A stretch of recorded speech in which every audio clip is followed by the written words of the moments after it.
vary. And so, yeah, just leave it there. Okay.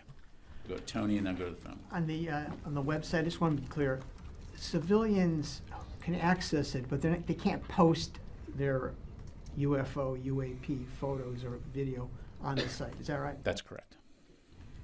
More topical.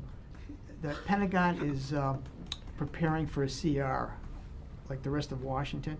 Can you give a sense of some of the preparations going on? OMB today sent up a list of anomalies, must-fund stuff that includes the Columbia-class submarine and extending personal protection to former officials. Are those the major planning actions at this point, or are there more contingency plans in the works? And what impact will a CR have, either 6 month or 1 year, on Ukraine spending?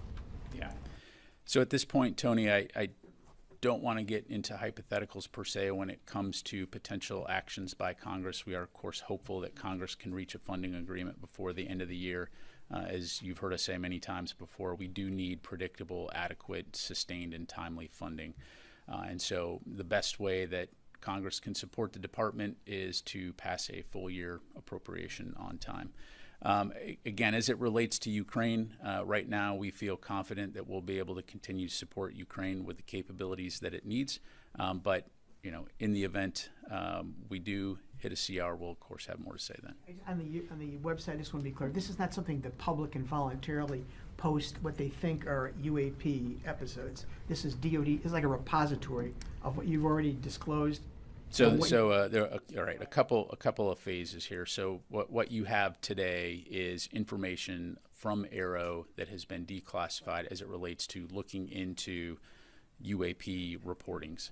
The next step will be in the relatively near future enabling service members and civilians, DoD civilians, who have reports to make regarding UAPs to be able to submit those for consideration and review by Aero. As it relates to the public being able to provide inputs, that is something that we will look to do in the future, but I don't have an estimate right now in terms of when the public will be able to submit reports in terms of private citizens, for example. Thanks very much, sir. Thank you. And then I really am going to go to the phone. On the Aero question, it's also under our understanding that the program itself is now going to be under the purview of Deputy Secretary Hicks. I'm just wondering what that changes operationally about Aero and about the way it functions. Yeah, well, operationally, it doesn't change the way that Aero functions, other than, again, it highlights the importance of the program to the department and the fact that it has the Deputy Secretary's full attention to ensure that she's able to advocate and fight for the resources that they need in order to conduct their mission. And Congress mandated that you all share what is unclassified on that website. There was an amendment to the NDAA sponsored by Senate Majority Leader Chuck Schumer that would have the National Archives declassify its UAP or UFO records.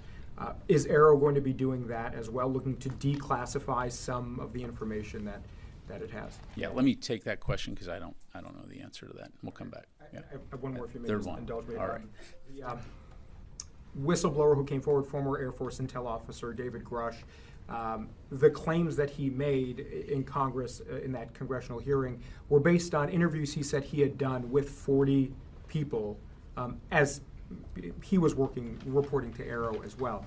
Are any of those reports going to be published on this website, those interviews, or would any of those people who he allegedly interviewed be made available to Congress? Just to clarify, the interviews that he himself conducted? He said that information that he had was based on interviews that he had done or spoken to people, 40 people or more.